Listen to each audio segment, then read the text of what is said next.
Jadi pemirsa di rumah, kita akan melanjutkan kembali pembahasan dari Bapak Anas Som ini. Langsung saja kita simak berikut kelanjutannya. Tafadhol. Murid yang lain siapa? Murid yang lain juga ada yang luar biasa lagi. Siapa? Mereka yang kemudian nyantri di Pondok Pesantren Darat di Semarang itu. Yang kedua perlu saya sebut adalah Kiai Haji Ahmad Dahlan. Saya kira masyarakat akan sangat mengenal siapa beliau. Beliau ini adalah pendiri organisasi Muhammadiyah. Organisasi justru yang lebih dulu didirikan di Indonesia. Karena kalau tadi NU itu berdiri tahun 1926, Kiai Haji Ahmad Dahlan mendirikan Muhammadiyah pada tahun 1912. Jadi dua tokoh besar yang akhirnya kemudian menjadi pendiri organisasi besar di Indonesia itu ternyata pernah ngaji, ya, berguru kepada Kiai Soleh Darat di Semarang. Siapa lagi tokoh yang lain? Tokoh yang lain, para pemirsa, ternyata itu adalah tokoh-tokoh yang kalau kita cermati sekarang itu adalah tokoh-tokoh pesantren yang luar biasa hebat sekarang ini. Misalnya siapa? Misalnya Kiai Haji Mahfud dari Pondok Pesantren Termas. Itu juga pernah nyantri di Semarang. Kemudian juga ada saudara beliau, Kiai Haji Dahlan.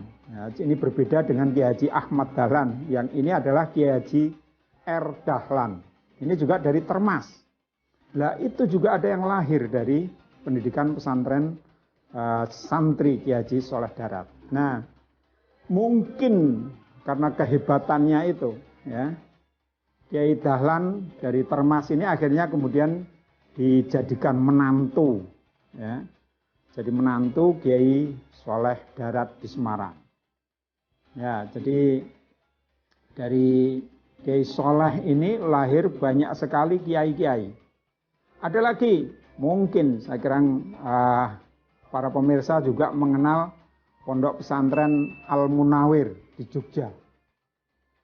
Pondok pesantren yang ya, sudah sangat tua dan melahirkan banyak sekali kiai.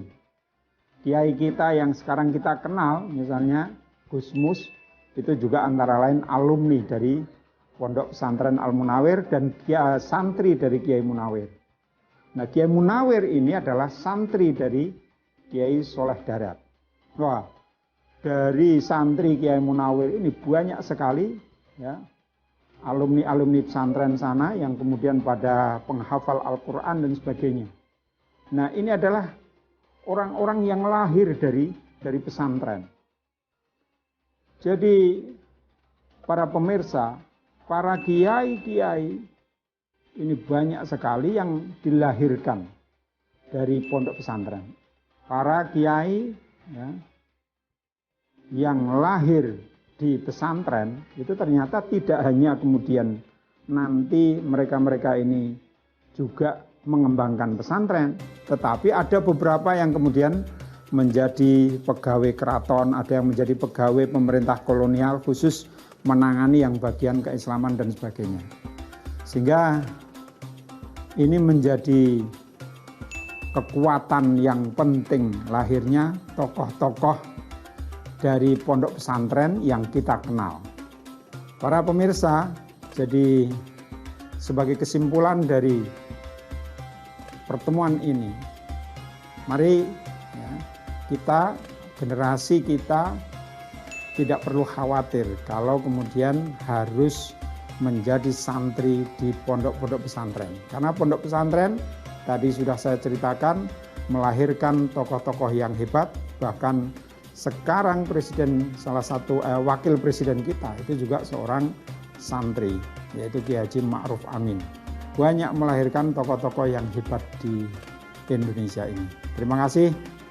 Assalamualaikum warahmatullahi wabarakatuh. Nah, itu dia adik-adik pemirsa di rumah penjelasan tentang tokoh-tokoh besar yang lahir di pesantren di Nusantara ini. Sudah semakin paham ya insya Allah. Nah, kalau adik-adik memperhatikan dari awal tadi, pastinya nanti akan bisa menjawab pertanyaan yang akan diberikan sekarang ini. Nah, langsung saja ke pertanyaan pertama. Siapakah nama ulama di Jawa yang produktif menuliskan karya? A. Kiai Haji Muhammad Amin, B. Kiai Haji Soleh Darat, atau C. Kiai Haji Sya'ban bin Hasan. Nah, untuk pertanyaan kedua, apakah nama kitab karya Kiai Haji Soleh Darat yang menjelaskan masalah akidah tauhid? A. Kitab Sabil al-Abid ala Jaharah at-Tauhid, B. Kitab Lataif At-Taharah wa Asraril As-Salah, atau C. Kitab Tafsir Faidur Rahman. Nah, kalau adik-adik pemirsa di rumah sudah tahu, langsung ayo tulis jawabannya di kolom komentar dari postingan banner tema hari ini yang diunggah di Instagram @metrotv. Kita tunggu jawaban adik-adik semua hingga pukul 21 waktu Indonesia Barat malam ini. Dan kita akan mengumumkan jawabannya pada episode berikutnya. 2 orang pemenang akan mendapatkan hadiah masing-masing Rp500.000. Nah, saatnya bagi adik-adik yang sudah berpartisipasi di episode sebelumnya, saya akan membacakan jawaban yang benar dan juga nama-nama pemenangnya sekarang juga. Ini dia jawaban yang benar. Dan adik-adik pemirsa, inilah nama-nama pemenangnya yang beruntung.